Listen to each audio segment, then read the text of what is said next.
Hi all. So today we are going to implement fork system call. Okay, as we have already discussed the concept of it in the previous lab, so you must be knowing. I am assuming that you know what is fork and how it works, right? Basics of fork is already done in the previous lab. What in short, let me tell you, fork. Whenever a fork is called, so the whatever written in the downwards of the fork system call, it will create a clone of it and then execute again. So basically suppose here again fork is written, then again for the downward section of the code it will create a copy of it and again execute. So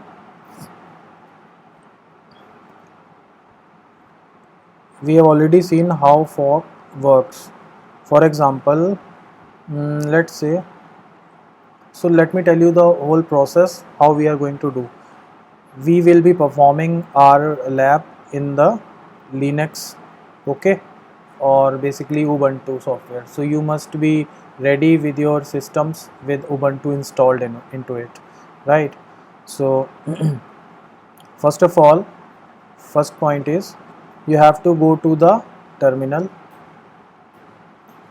okay. Then second, you have to write on the terminal as gcc space, then the file name which you want your program's file name to be, that you have to write. Let me say it is fork dot c.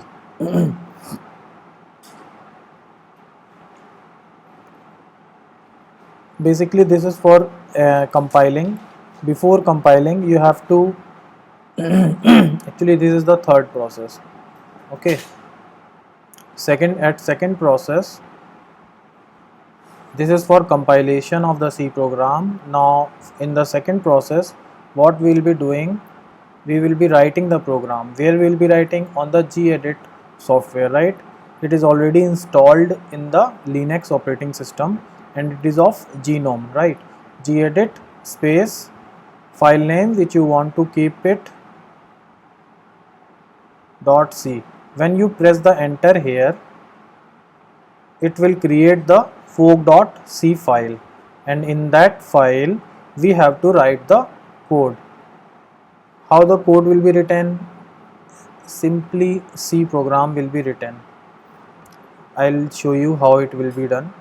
After writing the whole program, the third step is you have to compile it. For compilation of gedit file, we write gcc space file name .c. After this, compilation will be done, and then for running of it ./a.out. Then you press enter. It will show the output whatever you have been provided in the code. Okay. So this is the entire process by which we will be running the program. Okay. Okay then. Hmm. Let me show you how the program look like. First of all, you have to include the header files as include stdio.h. Second header file which you have to include is as include unistd.h.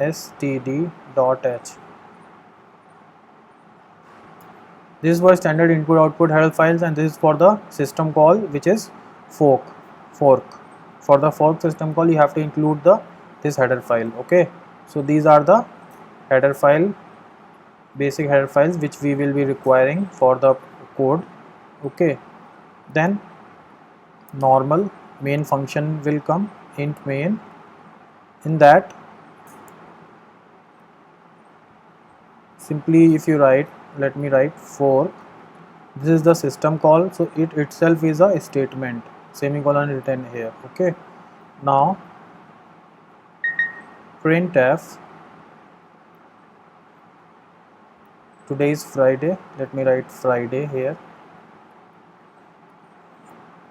\n, okay. So that's it. So what should be the output which should come? See, I already told you this entire will work as a parent process. So parent will execute parallelly, and whenever the fork is called, what it will do, it will create a clone of the entire code downwards written to it. What is written downwards? Printf and Friday. So one Friday will be print by the help of this fork, and one will be helped by normal execution of this program by the help of parent of it. So how many times Friday will be returned? 2 times Friday will be print. Okay, so this is how we are going to do. Now what are the modifications which you can do here? You can write printf before the fork, or you can check the output there then, or you what you can do, you can apply multiple forks. You can write multiple forks. Let's suppose I write one more fork here. How many times it is going to print? Just check it out. Okay, uh, basically it has to it will printing the 4 times, because we have already seen it runs 2 power n time, and child process will be created 2 power n minus 1. Okay, this is the output, total number of outputs, total number of childs we have already seen in the previous lab. So now let's perform the program. As you can see, this is Mac. So here the default software is not gedit, it is text edit which is given. Okay, what I have shown you is the process basically which you are going to be performing in your systems. Okay, so let's see how we'll be doing.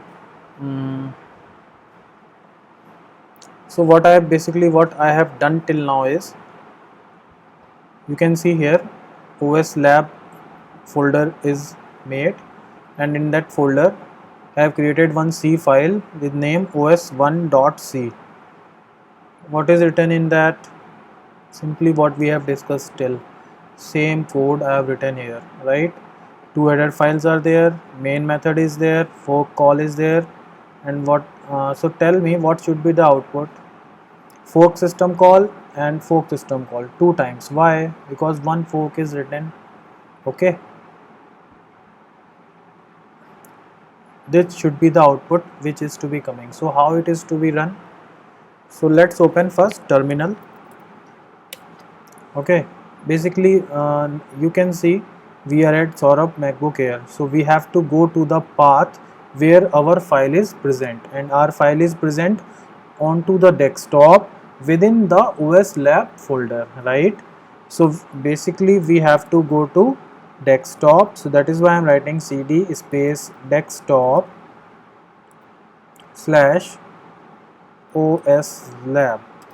Got it? So we have entered into the OS lab folder, right? So here what we have to write, actually we have made the program, now we have to compile it. So gcc space, so where are we? See, we are step number 3. So what we have to write? gcc space, now our file name is os1, so gcc space os1.c, enter. So our output file is created, executable file is created already. So we have to see what is the output which is created. So dot slash a dot out, enter. Got it? So what is the output? Fork system call, fork system call. Why 2 times? Why? Because one fork is called. Got it? So let's suppose now it is your homework, so try to do with multiple fork also. So basically two programs which we are going to do today is, one is single fork implementation, other one is multiple fork implementation. Got it? So let's suppose I write fork again. So how many times fork is written here? 2 times, right? Let's save it. Let's move to trash.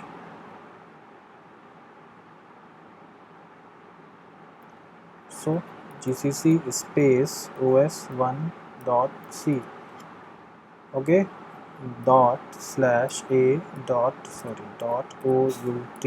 How many times output should be? 4 times. Why? Because 2 times fork is called. Got it? So we have seen with single fork implementation also and multiple fork implementation also. What are the modifications which you can do here is, see,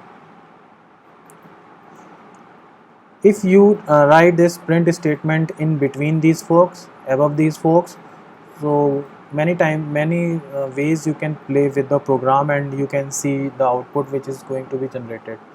So hope you enjoyed the session. Okay, thank you all.